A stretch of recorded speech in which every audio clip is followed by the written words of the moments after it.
रायपुर नाम के एक छोटे से गांव में एक सुमन नाम की भिखारन रहा करती थी। वह दिन भर आने जाने वालों से भीख मांगा करती थी, मगर उसको भीख मांगने पर भी इतने पैसे नहीं मिलते थे कि वह एक टाइम का खाना भी ठीक से खा सके। पास ही फुटपाथ पर एक छोले भटूरे की रेहड़ी लगा करती थी। वो वहां जाकर, भैया कुछ खाने को दे दो, 3 दिन से कुछ भी नहीं खाया है। तू फिर आ गई मुफ्त का खाने, चल भाग यहाँ से। भैया बहुत भूख लगी है, प्लीज दे दो थोड़ा खाना। अरे मैं रोज रोज अगर तुझे मुफ्त का खिलाता रहा तो मेरा तो दिवाला निकल जाएगा। सुमन उसकी बात चुपचाप सुनती रहती है। फिर दुकानदार ने उसे खाने को दे दिया, ले पकड़ खा ले।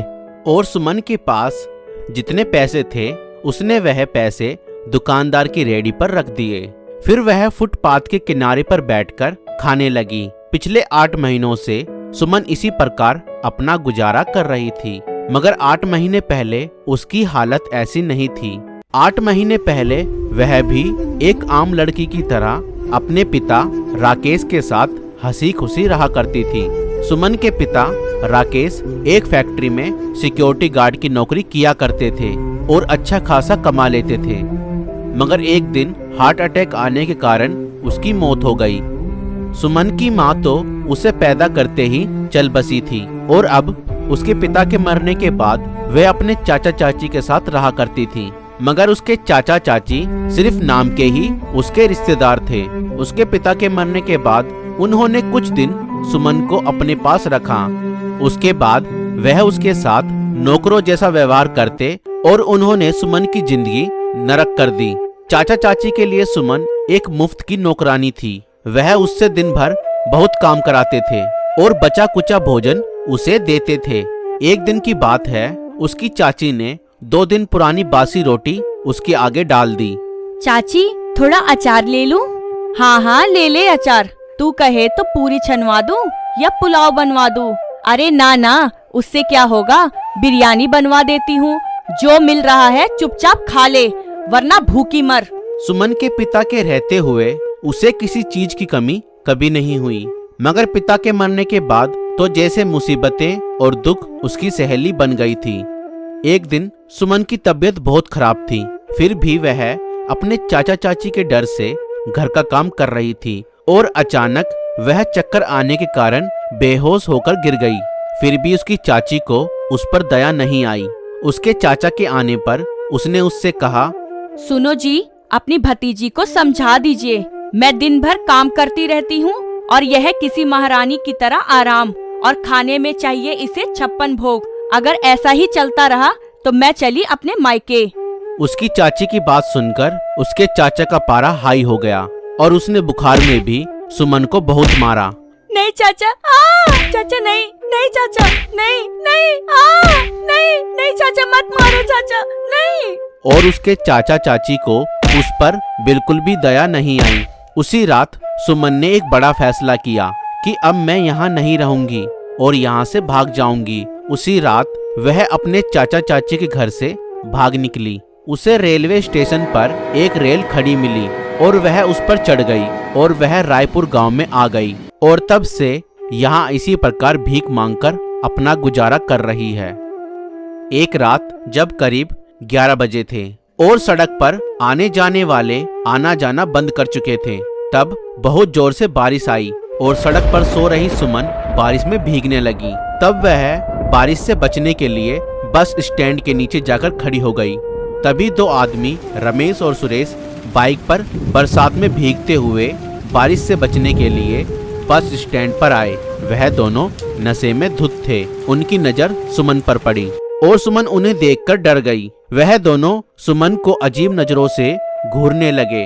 रमेश, आज तो नशा कुछ खास हुआ नहीं और दुकान भी सब बंद हो चुकी है, क्यों ना आज कुछ और नशा किया जाए। सही बोल रहा है, मैं भी यही सोच रहा था। सुमन सहमी हुई सी उनकी यह सब बातें सुन रही थी। नशे में धुत उन लोगों की बात सुनकर उसकी धड़कन तेज हो गई थी। वह वहां से भागना चाहती थी। सुरेश, सोच मत, काम कर। और वह दोनों सुमन की तरफ झपटे और सुमन वहां से भागने लगी और दोनों बदमाश उसके पीछे पीछे उसे पकड़ने के लिए भागने लगे। अरे तेज दौड़, कहीं ऐसा न हो शिकार हाथ से निकल जाए। और आखिरकार उन लोगों ने सुमन को पकड़ लिया और सुमन ने बहुत कोशिश की उनके चंगुल से छूटने की, मगर वह बेचारी चीखती और चिल्लाती रही, मगर उसकी सुनने वाला कोई नहीं था। और उन दोनों ने सुमन के साथ जबरदस्ती दुष्कर्म किया। अगली सुबह सुमन के चेहरे पर दर्द साफ दिख रहा था और उसका शरीर दर्द से टूट रहा था, इसलिए वह आज भीख मांगने नहीं गई। सुमन भूखी प्यासी बैठी रही, उसे अपने आप से घिन आ रही थी। दोनों बदमाशों का चेहरा अभी भी उसकी आंखों के सामने आ रहा था, लेकिन वो तो रात के अंधेरे में कहीं भाग गए थे। कुछ दिन ऐसे ही बीत गए, लेकिन वो कब तक ऐसे ही भूखी बैठी रहती। वो फिर से भीख मांगने निकल पड़ी। 1 रुपया दे दो साहब, 2 रुपया दे दो साहब। एक दिन भीख मांगते समय उसके पेट में जोर से दर्द होना शुरू हुआ और फिर उल्टियां होने लगी। उसे कुछ समझ नहीं आ रहा था कि उसे उल्टियां क्यों हो रही है। अब तो उसको हर दिन उल्टी का मन होता और कई बार उल्टियां भी हो जाती। कुछ महीनों बाद उसका पेट भी बाहर आना शुरू हो गया। सुमन गर्भवती हो गई थी। उसके बाहर निकले पेट को जो भी देखता वो बहुत आश्चर्य करता। इस बारे में लोग बातें भी करने लगे। अरे अचानक ये भिखारन गर्भवती कैसे हो गई रे? अरे ये तो मुझे भी समझ नहीं आ रहा, पर छोड़ना, हमें क्या करना है, पता नहीं किसका पाप लेकर घूम रही है ये। सुमन को यह सब सुनकर बहुत बुरा लगता। पेट बहुत बड़ा होने के कारण अब तो उसे बहुत दिक्कत होने लगी। अब वह बहुत दुखी रहने लगी और खुद से बातें करने लगती। एक दिन जब वह खुद से ही बातें कर रही थी, तब वह छोले भटूरे वाला जो वहीं पास में रेहड़ी लगाया करता था, जो अब उसके दोस्त की तरह हो गया था, उसके पास आया और पूछा, अरे ये सब किसने किया, कैसे हुआ ये सब? उसकी यह बातें सुनकर सुमन रोने लगी। रोते रोते उसने रमेश और सुरेश के बारे में उसे बताया कि कैसे उन 2 जालिमों ने उसके साथ दुष्कर्म किया। और वह आदमी फौरन सुमन को लेकर पुलिस स्टेशन गया और इंस्पेक्टर मीना को सारी बात बताई। मीना ने जब सुमन की हालत देखी तो उसे उस पर बहुत दया आई। तुम उन लोगों को फिर से देखोगी तो क्या पहचान लोगी? जी हाँ, मैं पहचान लूंगी। इंस्पेक्टर मीना ने उन बदमाशों को पकड़ने के लिए एड़ी से चोटी तक का जोर लगा दिया और उन बदमाशों को पकड़ लिया गया। रमेश और सुरेश पास की ही बस्ती में रहने वाले छटे हुए बदमाश और नशेड़ी थे। इंस्पेक्टर मीना ने उन दोनों बदमाशों को गिरफ्तार कर थाने में ले जाकर रिमांड पर लिया और उन दोनों ने अपना जुर्म कबूल कर लिया। अरे इंस्पेक्टर साहब, हमें माफ कर दो, हमसे गलती हो गई, हमें छोड़ दो। तुम जैसे जानवरों को छोड़ दूं? तुम तो इंसान के भेष में राक्षस हो। तुम दोनों ने जो उस बेचारी मासूम लड़की के साथ किया, मेरा बस चले तो मैं तुम्हें गोली मार दूं, पर मैं क्या करूं, कानून ने मेरे हाथ बांध रखे हैं। इंस्पेक्टर मीना ने दोनों को जेल भेज दिया।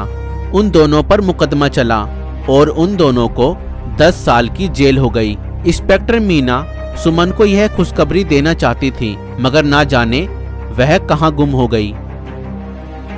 तो दोस्तों, आपकी इस वीडियो को लेकर क्या राय है, हमें कमेंट करके जरूर बताएं।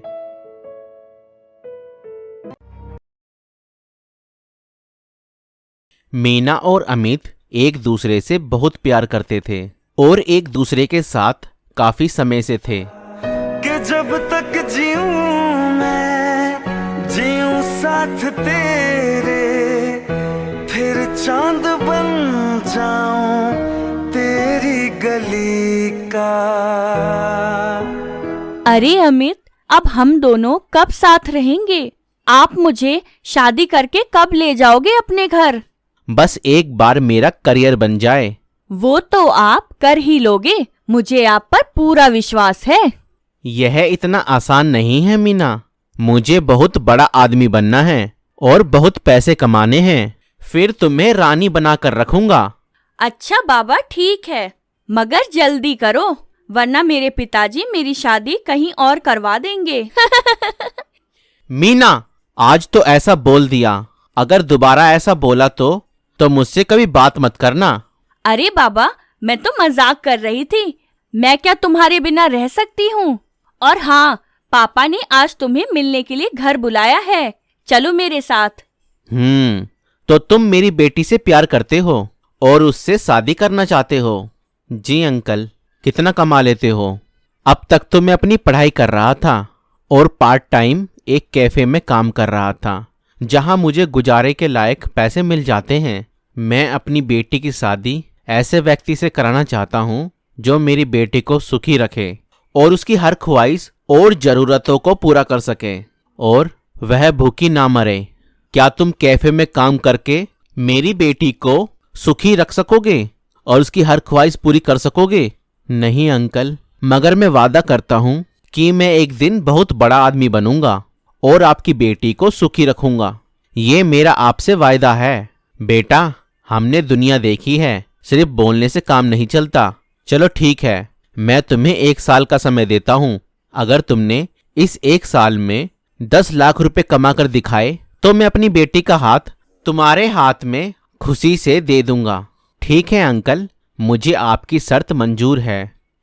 फिर अमित ने मीना से कहा, मीना, अगर मुझे पैसा कमाना है तो मुझे शहर जाना होगा और कुछ बड़ा करना होगा।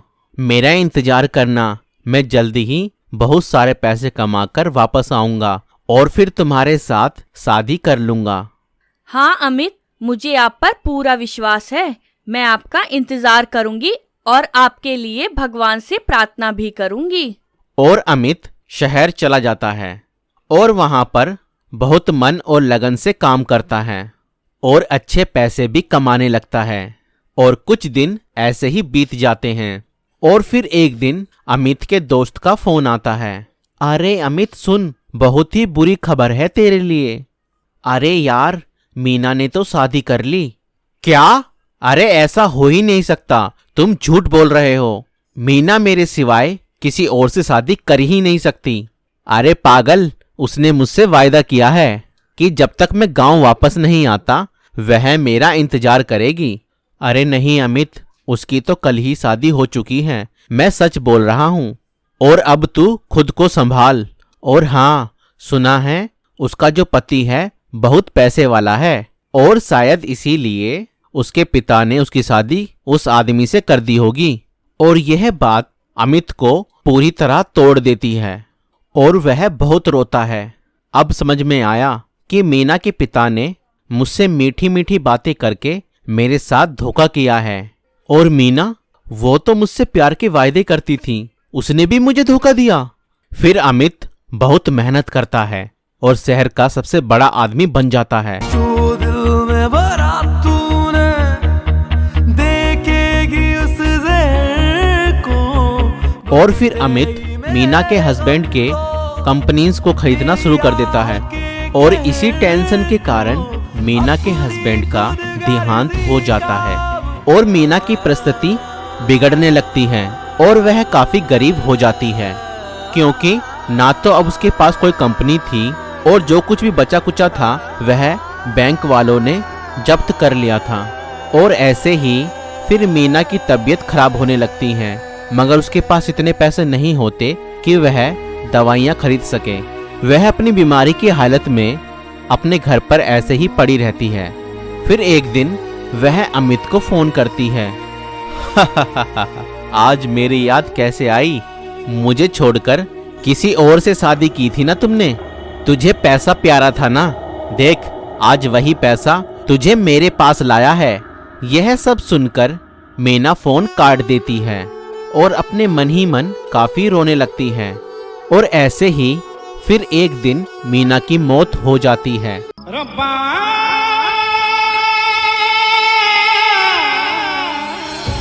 फिर एक दिन मीना की फ्रेंड अमित के घर जाती है। अब तो बहुत खुश होगे ना तुम? अब तो मीना भी नहीं रही। मीना ने मुझसे वायदा लिया था कि किसी को कुछ बताना मत, लेकिन अब तुम सच सुन ही लो। मीना ने खुद की मर्जी से शादी नहीं की थी। अरे वो तो रोज रोती थी। उसके पिता ने उसकी शादी जबरदस्ती कहीं और कर दी थी। वह तो तुमसे ही शादी करना चाहती थी, मगर उसे धमकी दी गई थी कि अगर वह यह शादी नहीं करेगी तो अमित को मार देंगे। अरे उसने तो तुम्हारे लिए अपनी जान दांव पर लगा दी थी, मगर तुम्हें एक खरोच तक नहीं आने दी। मगर तुमने तो उसका आखिरी पल में भी साथ नहीं दिया। और यह सब सुनकर अमित बहुत दुखी हो जाता है और जोर जोर से रोने लगता है। मगर अब इतना पैसा होने के बावजूद भी वह कुछ नहीं कर सकता था सिवाय पछताने के, क्योंकि मीना अब बहुत दूर जा चुकी थी। तो दोस्तों, अगर आपको ये वीडियो पसंद आई तो इस वीडियो को लाइक करें, और अगर हमारे चैनल पर नए हैं तो हमारे चैनल को सब्सक्राइब करें। Thank you.